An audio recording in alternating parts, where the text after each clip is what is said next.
You are now listening to the Artist King Podcast. This is DTM of DeltaTangoMike.com, and this is the Artist King Podcast, episode number 93, featuring the artist interview with Justin Anderson. Please take the time to download the Artist King Podcast in your favorite platform and listen anytime. We would like to hear your opinions and suggestions, so please direct your comments to dtm@artistking.org. The Artist King Podcast is available on your iPhone and iPad at the App Store and on Android at www.artistking.org. The Artist King Podcast is made possible by the support of our sponsors. You can find them on the partners page at artistking.org, and they include the law offices of Deborah Gonzalez Esquire, VelocityScreenprint.net, Southside Sickest, Mix Manny Beats, The Biz Garage, and AzaleaCreativeGroup.com. Justin Anderson, aka Artist53, is a graphic designer by trade, 2D illustrator by night, and sketch artist by nature. I've known Justin for over 10 years, and I met him fresh out of art school. We became really good friends, collaborators, and shared the art life with each other ever since. Justin's art is deeply rooted in comics, cartoons, anime, and sci-fi. He's added all of that and more in his latest coloring book and Vector Lounge Volume 1 art book, featuring his popular vector illustrations. Justin has big plans for his art and career. Take a look at his social media, website, and get your very own Vector Lounge Volume 1 at artist53.com. Now on to our Artist King Podcast interview with Artist53. My name is Justin Anderson from Columbia, South Carolina. I also go by the moniker of Artist53. Columbia, South Carolina. Right, down south. That's where you graduated out of high school and all that? Well, no. In 96 is when we left South Carolina to come to the Mecca of Atlanta. I graduated from Georgia Southern University in 2003. Came back home to Atlanta, and I met the creative genius in 2004. That was a long time ago, man. Indeed. So you finished high school here in Atlanta? Yeah. What school was that? Clarkston High School. Oh, okay. Yeah. So, tell us about growing up. When was the first time you remember doing some art? Oh my God, doing art. Definitely remember watching my pops. Man, it was instance to where I can remember him just sitting there and drawing us while we were, watching TV and whatnot. And my thing was I wanted to be like Pops. You know what I'm saying? Pops worked at the railroad. He drew things. He drove a truck. I wanted to be like my father in so many ways. Uh-huh. So that's kind of what started it. What did he draw? Was he a working artist, or he just liked to draw in his pastime? No, he was just a doodler, man. I mean, anything that he could look at with his eyes, he could just put it down on paper and it would come out extremely, neat and clean, just like what he saw. It was crazy to me. But he wasn't a working artist. He wasn't a working artist. He had at a all. regular job. He had a regular job. And could just come home and just draw. That was his just come pastime. home and just whip it out, man. It was crazy. And it was like I was drawn to that. And then not only that, it was just watching the cartoons and the stuff that we was influenced by in reference to like He-Man, video games like Street Fighter, things like that. So he got you open on that angle. And did you draw with him? Did you start picking up some things? Did he share art materials with you? Did he encourage you? What did he? Well, here's the thing about the encouragement. The only thing as far as encouragement was concerned is I would have to ask him if I had like a real difficult spot that I was in that I couldn't draw it. I would go to him and ask him to do it for me, and then he would do it for me. And then I would take it and do the rest. Okay. As far as like any moral support, as far as buying me pencils, paper, and stuff like that, Mom's was the one who was always doing that. She would always buy me, comic books. Stuff I could draw with. And I do remember my dad, he bought me a drawing table. It was like a big, giant, sturdy steel drawing table. It was really heavy. What? Really, really heavy. A steel Yes, it drawing was table? steel. It was like a big steel, giant, old table that he found. Brought it home, and he put it in my room, and that was my table that I would draw on. So, yeah, from both parents, man, they actually influenced the career a lot, and even now. Did your siblings? You have a brother? Yeah, I have a brother, and with him, we would always sit around and just draw characters.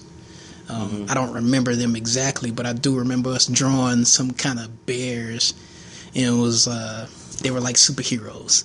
And these bears, we would make them fight each other on paper, like a line shooting at another line, exploding in the middle of the page. You know what I mean? So stuff like that. It was being influenced by my father, my mother, and then having my sibling being able to draw together.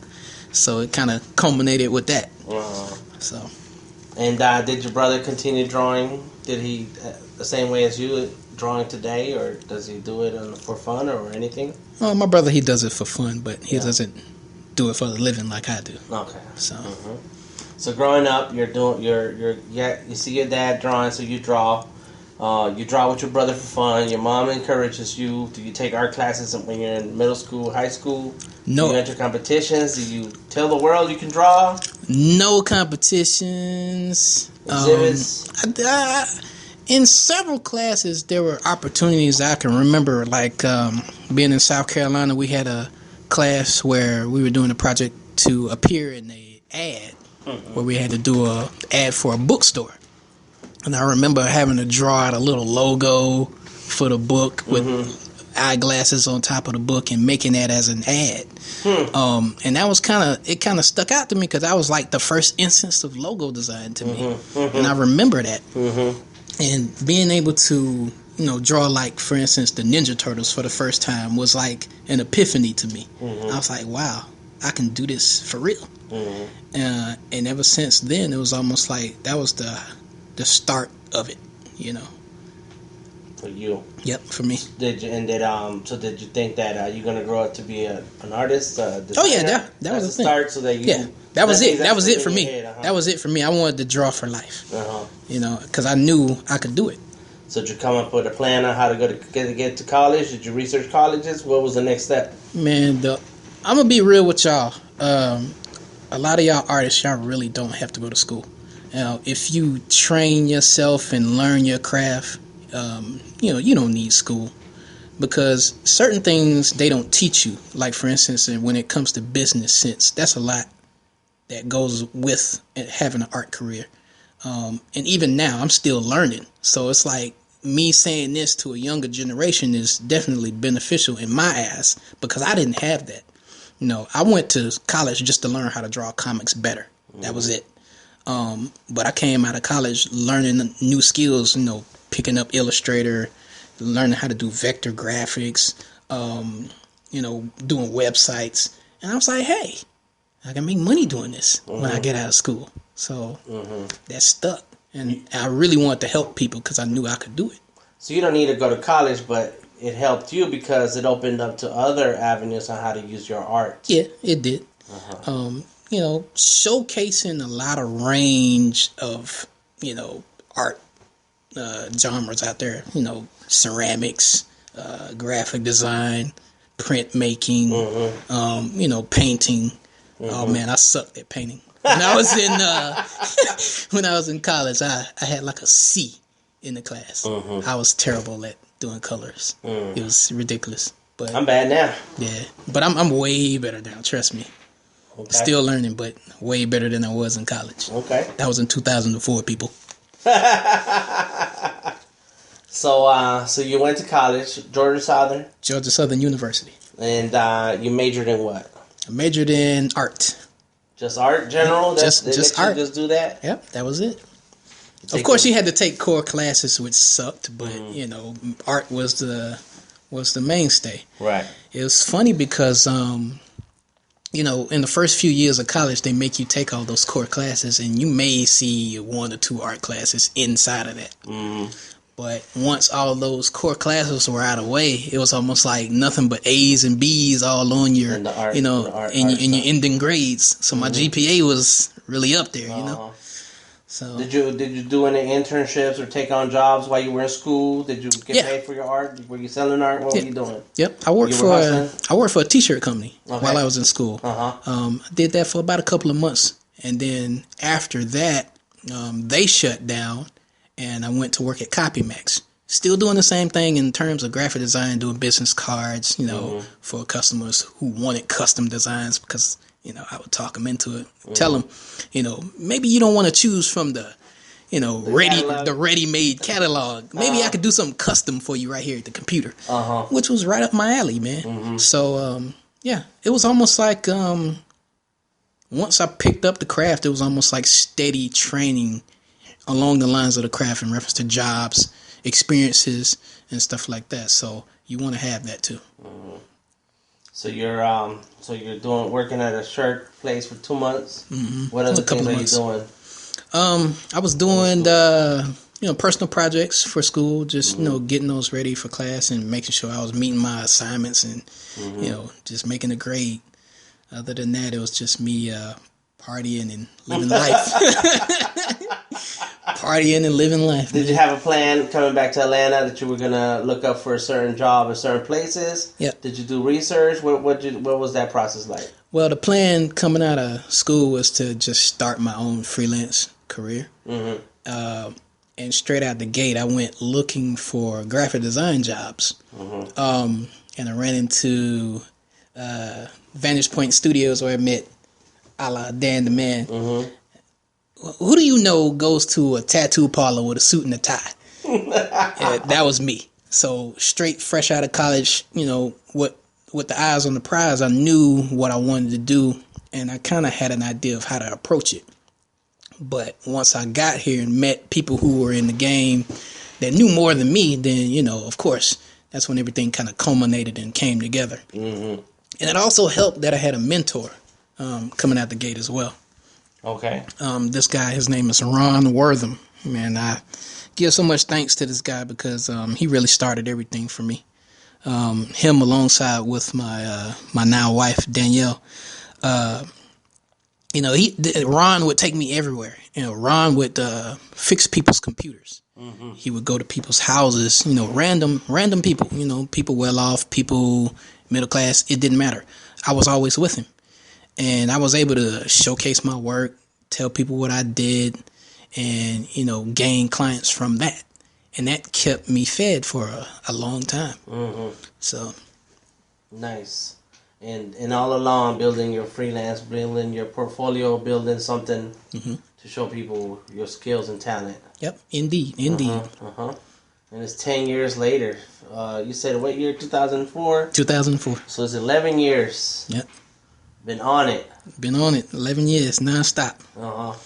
And so nowadays, you launched, you started, you've been doing vector illustration all this time, and you put together a book. You started using the hashtag Vector Lounge. What does that mean? Well, to me, the Vector Lounge is a place where you could go to see the most fantastic illustrated vectors from me, myself, and I, Artist 53.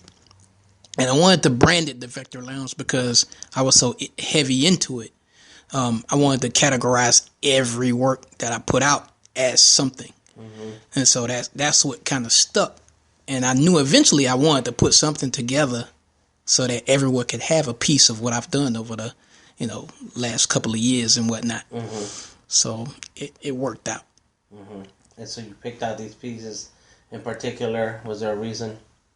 I think these are the best illustrations that I've done. They look the best, and I put a lot of time into them. More complete, more finished, more polished. More complete drawings, more finished color, more of an understanding of how lighting works, stuff like that. More of a completed finish. And it's just your own personal work. It's just something that you did for yourself. Yep. Everything is pretty much inspired by fan art, movies, comics, video games, stuff that I grew up watching. Yeah. Stuff that I'm inspired by now, even now. Star Wars movie, new Star Wars movie is out. So I've been itching to do some new Star Wars work. So stuff like that. I'm inspired by life. I know that we talked about you doing a solo show that would be, the theme would be the cartoons and pop culture. The Hands of Doom. When you just the pop culture stuff when you were growing up. Yeah. So yeah, and the Hands of Doom are a result of that. Yep. Tell us about the Hands of Doom. The Hands of Doom, the first series that I introduced the world to it was just in reference to different weapons. Mm-hmm. And it kind of stemmed from seeing an old publication of Mickey Mouse. I went to the library one day and I wanted to... let me take it back a little bit. I saw a picture of Mickey Mouse and he had a plastic knife with his eye gouged out of it. And his eye was sitting on the knife, and I said to myself, that's it right there. Destroy a cultural icon. And that's when I got the idea to do that. But at the same time, I was like, well, I can't really touch Mickey Mouse without getting in trouble, really, legally. So I said maybe I could flip it another way and just focus on the gloved hand. Mm-hmm. And that's when it hit me. Maybe I shouldn't just focus more so on just Mickey Mouse himself, but just violence, cartoon violence. Mm-hmm. Maybe different weapons used throughout history. And that's kind of how it took off. Because if you think about it, a weapon is only being used and wielded by that man's hand. And it's only dangerous in that man's hand. Without that man's hand or that man's body, it's nothing. It's just an object. Mm-hmm. So in terms, you have the hand, which is the hand of doom. Okay. So it's not the weapon, it's the hand, it's whoever's holding that weapon. Right. Got it. The hand is just, the weapon is the emphasis, because there are a lot of different weapons that are handheld that can be used. Throughout history, it's insane. Mm-hmm. Because as I did my research on this subject, and I became very enthralled into it, I was like, well, if I showcase this and give people an insight as to different weapons used throughout history, that'll give it more of an incentive as to why my work is important and why I'm doing what I'm doing. Mm-hmm. Because, like I said, it started from seeing Mickey Mouse with a shotgun in that old publication. And that's when I was like, what? That is shocking to me. Uh-huh. And so that's not the Mickey Mouse we know today. No, definitely not. And even when I can remember myself watching cartoons like Bugs Bunny, Daffy Duck, Elmer Fudd. Elmer Fudd is running around chasing a duck and a rabbit with a shotgun, and nobody's saying a word. And I'm a child watching this, Right. So it's like it was in your face. As opposed to nowadays, you don't see any of that. Any of that. Yep. And I came out just fine.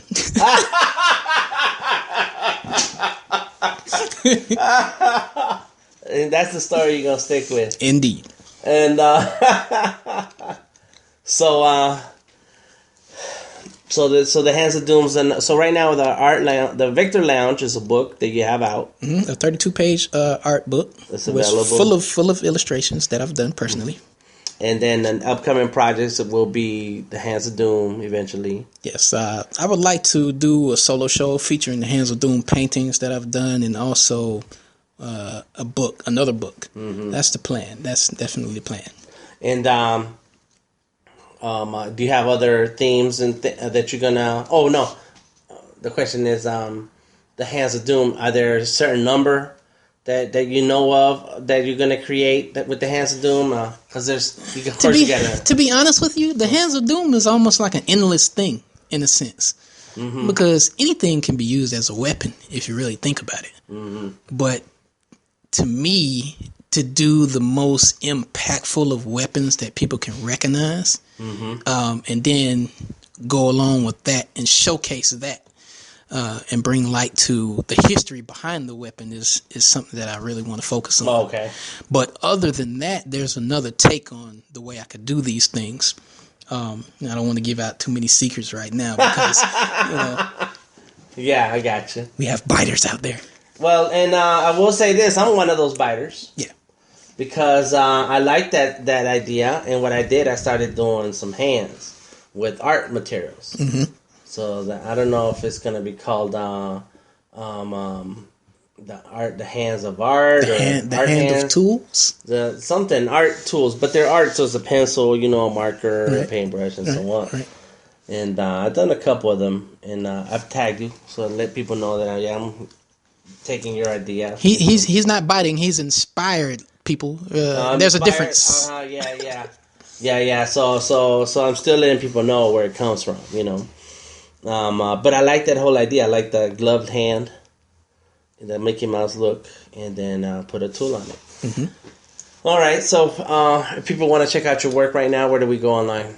People can go to my website. It's artist53.com. You can also hit me up on Instagram. That's Instagram/artist053. Mm-hmm. Twitter, artist53.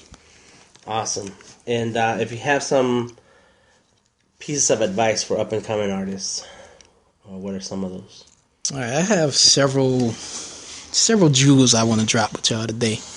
If you're an up-and-coming artist and you're working and you feel like you're not getting to a point to where you want to get to, just always keep in mind you have to work at it. Just keep going. Don't ever stop. And also, you want to have somebody in your corner. It's good to have somebody in your corner. It's not necessary, but you always want to surround yourself with someone of like-mindedness and also someone who has the same kind of determination and drive as you do. Mm-hmm. And also, man, just, think from a business standpoint. Do your research, on your own. Just figure out what your niche is and what you want to do to kind of steer that and make that rise and grow.